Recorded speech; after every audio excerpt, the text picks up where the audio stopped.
Hello everyone, welcome to my channel KP success zone. दोस्तों, class 6 का NCERT चल रहा था और इसमें आज हम लोग 6 क्लास के एनसीईआरटी को ख़त्म करने वाले हैं, ज्योग्राफी, जिसमें आज 8वां चैप्टर जो कि लास्ट चैप्टर है क्लास 6 का, भारत की जलवायु, वनस्पति और वन प्राणी के बारे में हम लोग पढ़ेंगे। 6 से लेके 12 तक का एनसीईआरटी सीरीज ये चल रहा है ज्योग्राफी का, जिसमें आज हम क्लास 6 ख़त्म कर रहे हैं। आप लोग अगर पिछला वीडियो नहीं देखे हैं तो प्लेलिस्ट में जाके वीडियो को देख सकते हैं, ठीक है। और चैनल पे अगर नए हैं तो हमारे चैनल को सब्सक्राइब कर सकते हैं। इस सीरीज में हम एनसीईआरटी बुक के साथ साथ जो नोट्स है इसके, उसको भी आपको प्रोवाइड कर रहे हैं। नोट्स बना के आपके लिए सारी चीज़ों को आपको समझा रहे हैं ताकि आप लोग अच्छे से एनसीईआरटी को पढ़ सके और एक एक पॉइंट आपका क्लियर हो सके, ठीक है। तो चैनल को ज़रूर सब्सक्राइब कर लीजिएगा, हमें सपोर्ट करें। आपके लाइक और कमेंट से हमें सपोर्ट मिलता है, और सब्सक्राइब भी ज़रूर कर लीजिए, ठीक है। चलिए वीडियो को आगे बढ़ाते हैं। आज हम लोग पढ़ेंगे भारत के जलवायु, वनस्पति और वन्यजीव प्राणी। मौसम के बारे में प्रतिदिन हम लोग समाचार पत्र में पढ़ते हैं तथा टेलीविज़न पर भी देखते हैं और दूसरों से भी इस संबंध में बातें करते सुनते हैं। हम जानते हैं कि मौसम जो है वायुमंडल में दिन प्रतिदिन होने वाला परिवर्तन है। मौसम क्या है? तो मौसम वायुमंडल में दिन प्रतिदिन होने वाला परिवर्तन है। किसी दिन तापमान ज़्यादा होता है तो किसी दिन वर्षा हो जाता है, कभी सूर्य की विकिरण तेज होती है, कभी कम होती है। तो इससे हमें यही क्या है, मौसम है। वो मौसम क्या है? वायुमंडल में दिन प्रतिदिन होने वाला परिवर्तन। मौसम कभी भी एक समान नहीं होता है। भारत में जो मौसम है वो क्या है, अलग अलग प्रकार के हैं। कभी गर्मी ऋतु रहती है तो कभी शरद ऋतु, कभी वसंत ऋतु, तो कभी वर्षा की ऋतु। तो इन सब के बारे में इस चैप्टर में हम लोग पढ़ने वाले हैं, ठीक है। चलिए, उसके बाद है इसमें तापमान, वर्षा और सूर्य की विकिरण इत्यादि शामिल है, ठीक है। उदाहरण के लिए मौसम अभी गर्म या ठंडी हो सकती है, मतलब मौसम कभी भी गर्म या ठंडा हो सकता है। कभी कभी आसमान में बादल छा जाते हैं तो कभी वर्षा हो जाती है।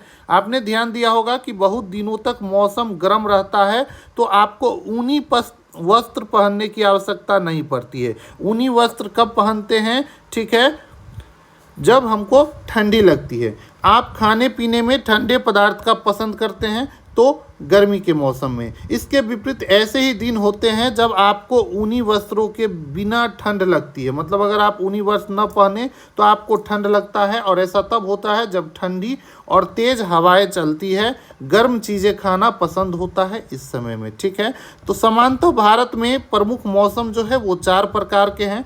पहला जो है दोस्तों ठंडा मौसम, जिसको सर्दी बोला जाता है। इसका समय जो है दोस्तों दिसंबर से लेकर फरवरी तक, दिसंबर से लेकर फरवरी तक का जो महीना होता है वो सर्दी का मौसम माना जाता है भारत में, ठीक है। मार्च से लेकर मई तक के महीना को गर्मी मौसम बोला जाता है। मई के बाद दोस्तों जून से सितंबर तक के मौसम वो दक्षिणी पश्चिमी मानसून भारत में प्रवेश कर जाती है जून में, और इससे हमें क्या मिलता है? वर्षा मिलता है। तो जून से सितंबर का जो मौसम है वो वर्षा का मौसम माना जाता है। उसके बाद अक्टूबर और नवंबर में मानसून के लौटने का समय होता है, इसलिए इसको क्या बोलते हैं? शरद ऋतु, और इस समय हमको ठंडे की अनुभूति होती है। तो इस तरीके से भारत के समांतर 4 प्रकार के मौसम हमें देखने को मिलता है। अब एक एक को हम लोग पढ़ेंगे, ठीक है।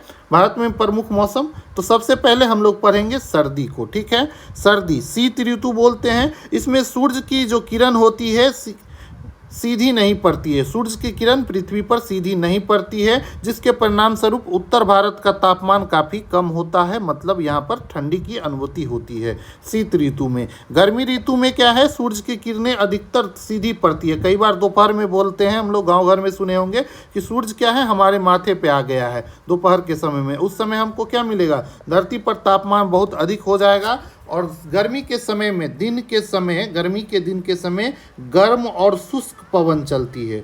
गर्म और सूखी पवन चलती है और इसे ही हम लोग क्या बोलते हैं, तो लू बोलते हैं। तो अगर पूछ लिया जाए लू क्या है, तो गर्मी के समय चलने वाला गर्म और शुष्क पवन को हम लोग क्या बोलते हैं, तो लू बोलते हैं। ठीक है, नोट्स में भी उसी पॉइंट को हमने नोट किया है। गर्मी के मौसम में क्या होता है, मार्च से मई में रहता है, सूरज की किरण अधिकतर सीधी पड़ती है और तापमान बहुत अधिक होता है। सर्दी में क्या है, सूरज की किरण सीधी नहीं पड़ती है, तिरछी पड़ती है और तापमान कम रहता है और इसमें ठंडी का अनुभूति होता है। उसके बाद लू क्या है, तो लू गर्मी के दिन के समय गर्म और शुष्क पवन चलती है जिसे लू कहते हैं। ठीक है, तो सारा चीज़ आपको क्लियर हो जाएगा बुक पढ़ के। ठीक है, चलिए, गर्मी के दिनों में मिलने वाले फल और सब्जियों के लिस्ट आप लोग बना लें। ठीक है, और आप लोग कमेंट करके बता सकते हैं इसको। देखिए, आम, बेल, नींबू, इमली, तरबूज, दही का शरबत, छाछ, मट्ठा, मोड़ी इत्यादि, ये सब चीज़ हमें गर्मी में आनंद देता है। ठीक है, अब देखिए, दक्षिणी पश्चिमी मानसून या वर्षा का मौसम।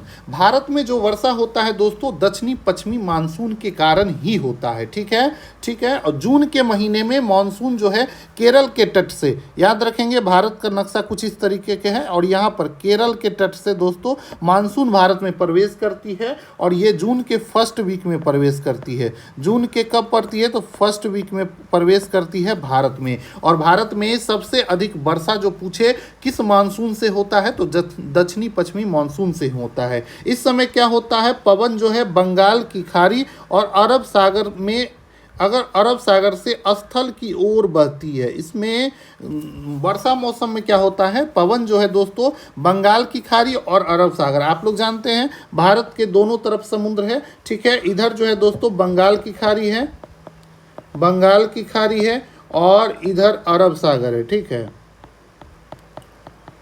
अरब सागर, और इधर से दोस्तों पृथ्वी की तरफ हवा बहती है इस दोनों जगह से। ठीक है, समुद्र की तरफ से, और यही दोस्तों दक्षिणी पश्चिमी मानसून पूरे भारत में सबसे ज़्यादा वर्षा कराती है। ठीक है, और ये अपने साथ नमी भी लाती है। ये पवन पहाड़ों से टकराकर वर्षा करती है। तो ये पवन जो ही दोस्तों किसके से, पहाड़ से टकराती है और हमारे यहाँ सबसे ज़्यादा वर्षा होता है। भारत में ही दोस्तों विश्व का सबसे अधिक वर्षा वाला जगह है और वो है दोस्तों मेघालय का मासिनराम। ठीक है, मासिनराम में दोस्तों सबसे ज़्यादा वर्षा देखने को मिलता है।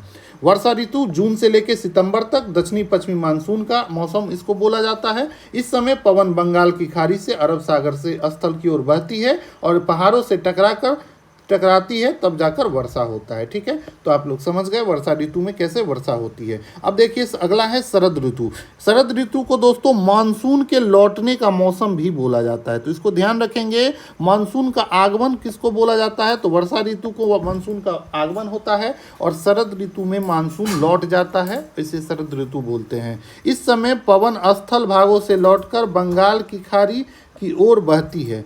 मानसून के लौटने का मौसम बोला जाता है शरद ऋतु को। और भारत के दक्षिणी भागों में विशेषकर तमिलनाडु और आंध्र प्रदेश, भारत का जो दक्षिणी भाग है, दक्षिण भारत ये देख रहे हैं, ये नक्शा जो है दोस्तों ये दक्षिण भारत का है और इधर ही है दोस्तों, यहाँ पर तमिलनाडु है और यहाँ आंध्र प्रदेश है। तमिलनाडु और आंध्र प्रदेश में इसी मौसम में वर्षा होती है।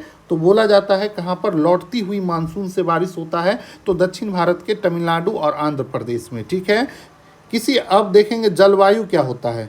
किसी स्थान पर अनेक वर्षों में मापी गई मौसम का औसत दशा, मौसम का औसत दशा मतलब किसी, मान लीजिए कोई जगह है, मान लीजिए अगर कोलकाता ही ले लीजिए, कोलकाता में साल भर का जो मौसम रहेगा उसके औसत दशा को हम लोग क्या बोलते हैं कि कोलकाता के जलवायु के बारे में पता चलता है इससे। ठीक है, तो ये कोलकाता का जलवायु है। ठीक है, भारत की जलवायु को मोटे तौर पर मानसूनी जलवायु बोला जाता है। भारत का जो जलवायु है वो कैसा है, तो मानसूनी है, मतलब पूर्ण रूपेण मानसून पर ही डिपेंड करती है और भारत में सबसे ज़्यादा वर्षा भी मानसून से ही होता है।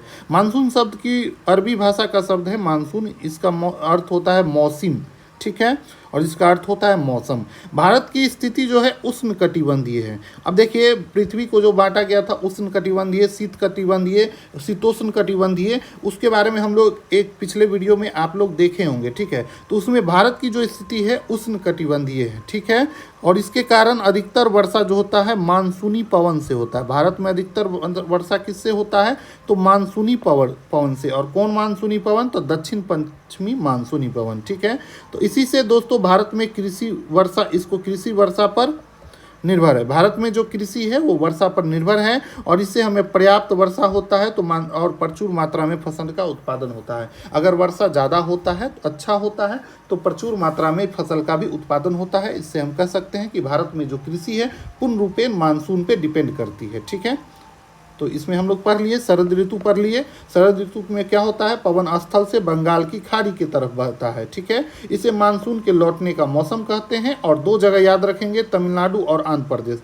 कभी ऐसे दक्षिणी भारत में भी पूछ सकता है, तो दक्षिणी भारत में या फिर तमिलनाडु या आंध्र प्रदेश में शरद ऋतु में वर्षा होती है। और महीना की बात करें तो नवंबर दिसंबर में यहाँ पर वर्षा देखने को मिलती है। इसका कारण क्या है, तो लौटती हुई मानसून के कारण तमिलनाडु और आंध्र प्रदेश में वर्षा होती है। ठीक है, जलवायु के बारे में हम पढ़ लिए। किसी स्थान पर अनेक वर्षों में मापी गई मौसम की औसत दशा को जलवायु कहते हैं। भारत का जलवायु कैसी है, तो पूछे तो मानसूनी जलवायु है भारत का। और भारत में अधिकतर वर्षा जो होता है मानसूनी पवन के ही होता है। ठीक है, अच्छा मानसून कब माना जाता है, जब अच्छी वर्षा होती है और उससे अच्छी कृषि होती है, जो कि भारत का पूरा कृषि जो है दोस्तों किस पे निर्भर करता है, तो मानसूनी जलवायु पे निर्भर करता है।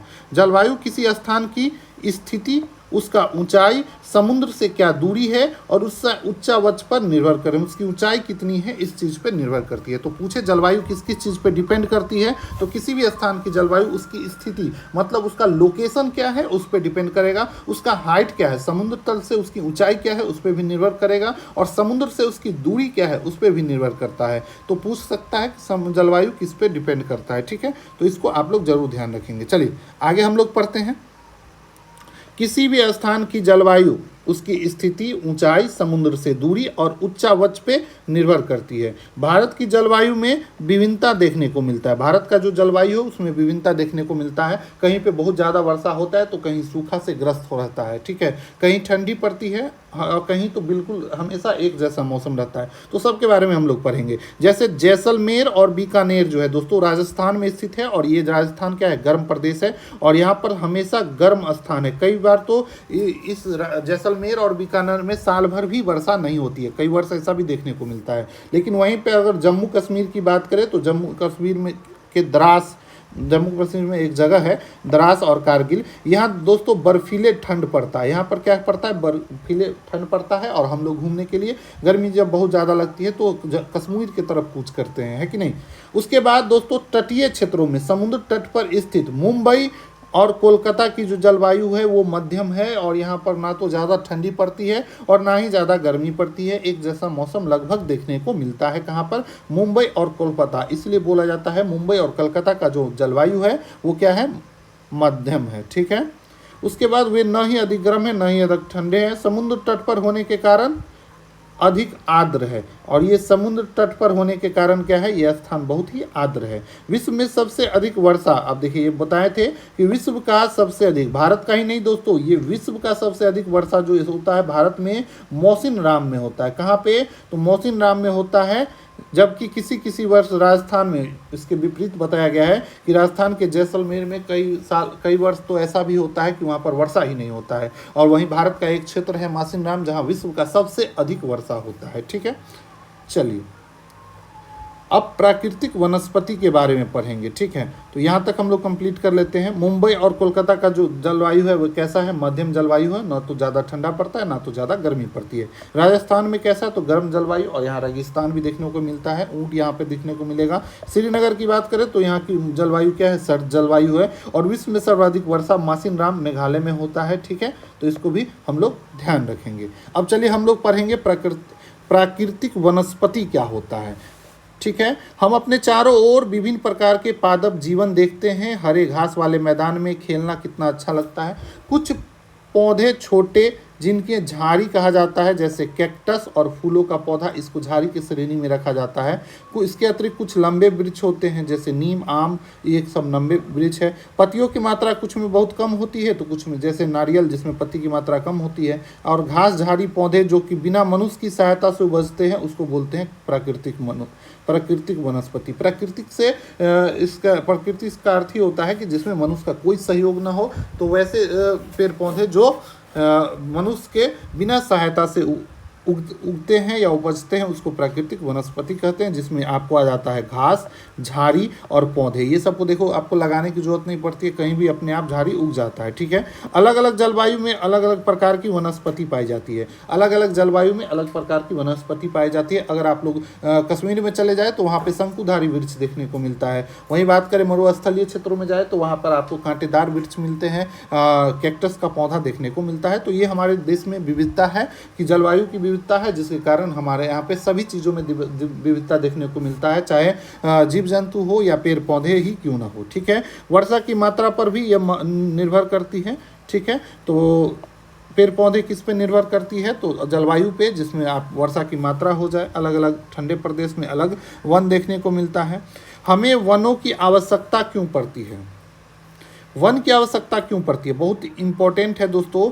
वन हमारे लिए बहुत ही लाभदायक है। वन क्या है, हमारे लिए बहुत लाभदायक है। वन में पेड़ पौधे जो है दोस्तों क्या करते हैं, ऑक्सीजन छोड़ते हैं। हम लोग ऑक्सीजन ग्रहण करते हैं सांस के द्वारा, तो हमारे लिए ऑक्सीजन काफ़ी इंपॉर्टेंट है, जो कि पेड़ पौधे से हमें प्राप्त होता है। तो इसलिए हमारे लिए पेड़ पौधे क्या है, बहुत ही इंपॉर्टेंट है। उसके बाद कार्बन डाइऑक्साइड को ग्रहण करते हैं हम लोग। जो कार्बन डाइऑक्साइड छोड़ते हैं उसको भी ग्रहण करता है कौन, पेड़ पौधे। ठीक है, पेड़ पौधे की जड़ें मिट्टी को बांध कर रखती है, और जिसके कारण मिट्टी का अपरदन नहीं हो पाता है। ठीक है, तो अपरदन के बारे में आप लोग को बताए थे कि जब भी नदी के द्वारा या फिर वायु के द्वारा भूमि को क्या किया जाता है, मिट्टी को बहा लिया जाता है, या वायु के द्वारा उड़कर एक स्थान से दूसरे जगह चल जाती है, तो जहाँ से मिट्टी उड़ जाती है या बह जाती है उसको क्या बोलते हैं, मिट्टी का अपरदन बोलते हैं। और जहाँ पर जाकर जमा हो जाती है वहाँ पर उसको उस जगह पर क्या हो जाता है, तो निक्षेपण हो जाता है। ठीक है, निक्षेपण हो जाएगा। ठीक है, चलिए, इसमें कुछ नोट्स करने की जरूरत नहीं है। वन क्यों आवश्यक है आप लोग जानते ही होंगे। ठीक है, उसके बाद वन से हमें ईंधन, लकड़ी, चारा, जड़ी बूटी, लाख, शहद, गोंद इत्यादि प्राप्त होता है। ठीक है, वन जो है वन जीवों का प्राकृतिक निवास है। ठीक है, वन जो है दोस्तों वन जीवों का प्राकृतिक निवास है।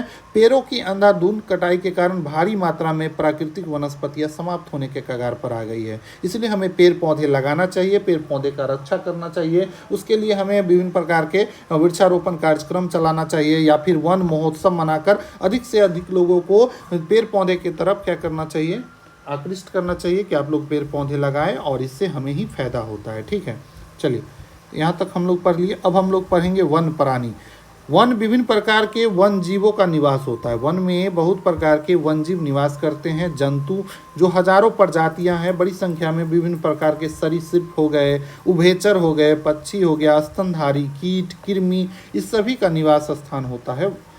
कौन चीज़, तो वन में ही सभी क्या करते हैं, निवास करते हैं। अब देखिए भारत में बात करें तो बाघ जो है दोस्तों हमारा राष्ट्रीय पशु है। हमारा राष्ट्रीय पशु क्या है, बाघ है। ठीक है, तो इसको ध्यान रखेंगे। उसके बाद कुछ पशु है और उसका निवास स्थान, तो गुजरात के दोस्तों गिर वन में पाया जाता है एशियाई शेर, जिसको बब्बर शेर भी बोला जाता है। तो इसका निवास स्थान कहाँ पे है, तो गुजरात का गिर वन। ठीक है, उसके बाद बात करें हाथी और एक सींग वाला जो गेंडा है, ये असम में निवास करता है, और इसके लिए जो वन जीव अभ्यारण्य है एक सींग वाले गेंडा के लिए फेमस है, असम का काजीरंगा।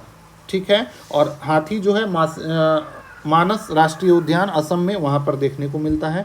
हाथी जो है दोस्तों, हाथी केरल और कर्नाटक में भी मिलते हैं। ठीक है, उसके बाद ऊँट की बात करें तो ऊँट रेगिस्तान वाले प्रदेश में, भारत के रेगिस्तान वाले प्रदेश में देखने को मिलता है। जैसे कि राजस्थान में जाएंगे तो आपको ऊँट वहाँ पर ज़्यादा देखने को मिलेगा। ठीक है, तो उसके बाद बात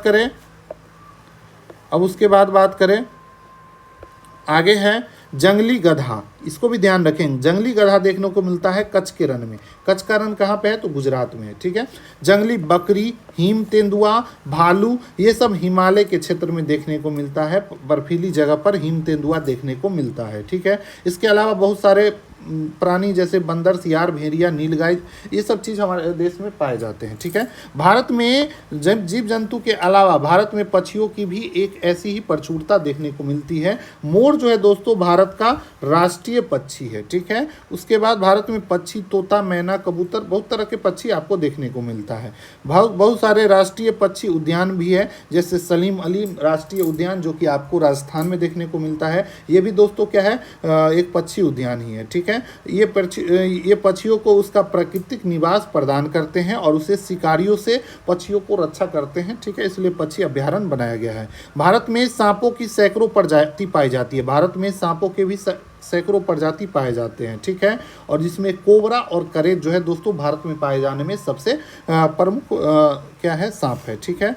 वनों को कटने और शिकार के कारण भारत से बहुत सारे वन्यजीव की प्रजातियां तेजी से घट रही है, इसीलिए नेशनल पार्क, पशु विहार और जीव मंडल आरक्षित क्षेत्र का विकास किया जा रहा है ताकि हम इस विलुप्त हो रहे जानवरों को बचाया जा सके। इसके लिए बहुत परियोजना चल रही है, जैसे बाघों के लिए बाघ परियोजना, हस्ती परियोजना, ये सभी परियोजना सरकार के द्वारा चलाई जा रही है ताकि हम लोग पेड़ पौधे और पशुओं को क्या करें, बचा के रख सके, ठीक है। इसको नोट्स भी बना दिए हम लोग, तो इसको भी देख लीजिएगा। एशियाई शेर गुजरात के गिरवन में, हाथी और एक सिंग वाला गेंडा कहाँ है, तो असम के जंगल में। असम में दोस्तों काजीरंगा और मानस राष्ट्रीय उद्यान है जहाँ पर ये सब चीज़ आपको देखने को मिलेगा। उसके बाद हाथी बात करें तो हाथी असम के अलावा केरल और कर्नाटका में भी देखने को मिलता है, ठीक है। उसके बाद ऊँट की बात करें तो ऊँट रेगिस्तानी क्षेत्र में मिलता है और सबसे ज़्यादा आपको राजस्थान में देखने को मिलेगा। राजस्थान जो है भारत में मरुस्थलीय क्षेत्र है और ये दोस्तों गर्म मरुस्थल है। उसी के बाद बात करें अगर कोल्ड मरुस्थल की बात करें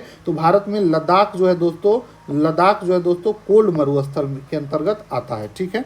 जंगली गधा कहाँ देखने को मिलता है, कच्छ के रण में। कच्छ का रण कहाँ पे है, तो कच्छ का रण है दोस्तों गुजरात में, ठीक है, और ये भारत से पाकिस्तान के बीच सीमा भी है यहाँ पर। जंगली बकरी, हिम तेंदुआ और भालू। हिम तेंदुआ मोस्टली हिमालय के क्षेत्र में ही देखने को मिलता है, बर्फीले जगह पर यह पाया जाता है। उसके बाद भारत का राष्ट्रीय पक्षी की बात करें तो राष्ट्रीय पक्षी भारत का कौन है, तो मोर है, ठीक है। तो एक एक पॉइंट आप लोग को समझ में आ रहा होगा, नोट्स भी आप लोग देख ही रहे हैं और वीडियो अगर अच्छा लग रहा हो तो आप लोग नीचे कमेंट करेंगे। उसके बाद दोस्तों एक चीज़ और याद रखेंगे, हम लोग वन जीव सप्ताह मनाते हैं प्रत्येक साल और ये मनाया जाता है अक्टूबर के फर्स्ट वीक में। अक्टूबर के फर्स्ट वीक में किस रूप में हम लोग सेलिब्रेट करते हैं, तो वन जीव सप्ताह के रूप में, ठीक है।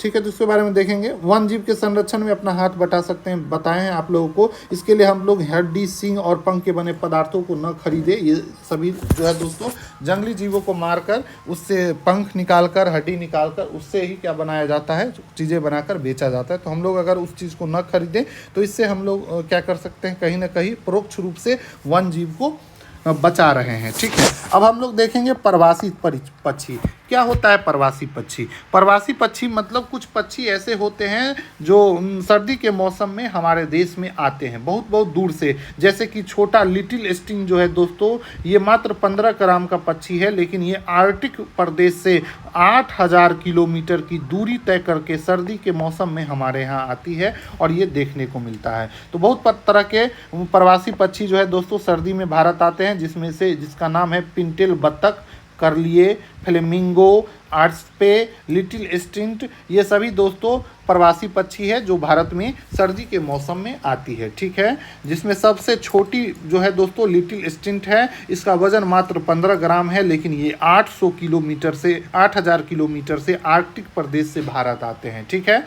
तो इस तरीके से आज का ये चैप्टर कंप्लीट हो गया। नीचे जो आपको दिया गया है ऑब्जेक्टिव और खाली स्थान, इसको भी आप लोग बनाएं, ठीक है। आपको आसानी से हो जाएगा अगर पूरा चैप्टर आप लोग पढ़े हैं। और उसके बाद जो ये जो क्वेश्चन दिया हुआ है संक्षेप में इसको लिखने के लिए, तो इसको भी लिखे ताकि आप लोग जब मेंस लिखे, अगर आप लोग बीपीएससी मेन का तैयारी कर रहे हैं, 17वीं बीपीएससी का तैयारी कर रहे हैं, तो मेंस में आपको ये छोटा छोटा पॉइंट आपको क्लियर होगा और आप लोग को वहाँ पर हेल्प होगा। तो इसलिए एनसीईआरटी पढ़ते वक्त उसके लास्ट वाला जो क्वेश्चन है उसको भी ज़रूर लिखने का प्रयास करेंगे, ठीक है। तो वीडियो अगर अच्छा लगा हो तो आप लोग लाइक कीजिएगा। और बहुत ही खुशी की बात है कि आज हम लोग क्लास 6 का एनसीईआरटी ज्योग्राफी कंप्लीट कर लिए, पूर्ण रूपेण ख़त्म हो गया। अब अगला जो स्टार्ट होने वाला है दोस्तों 7th क्लास का एनसीईआरटी अब हम लोग स्टार्ट करेंगे। तो उसी जोश के साथ आप लोग भी पढ़ते रहिए और हम भी उसी जोश के साथ इसको बनाते रहेंगे, ठीक है। तो आप लोग कमेंट और लाइक करके ज़रूर हमें सपोर्ट कीजिए, बताइए कि आप लोग को ये वीडियो कैसा लग रहा हो, ठीक है। और चैनल को सब्सक्राइब जरूर करें। मिलते हैं अगले वीडियो में। अब 7वां का जो क्लास का एनसीईआरटी है वो स्टार्ट करेंगे अगले वीडियो में, ठीक है। तो जुड़ जाइए और अपने दोस्तों के साथ अपने ग्रुप में ज़रूर शेयर कर दीजिए।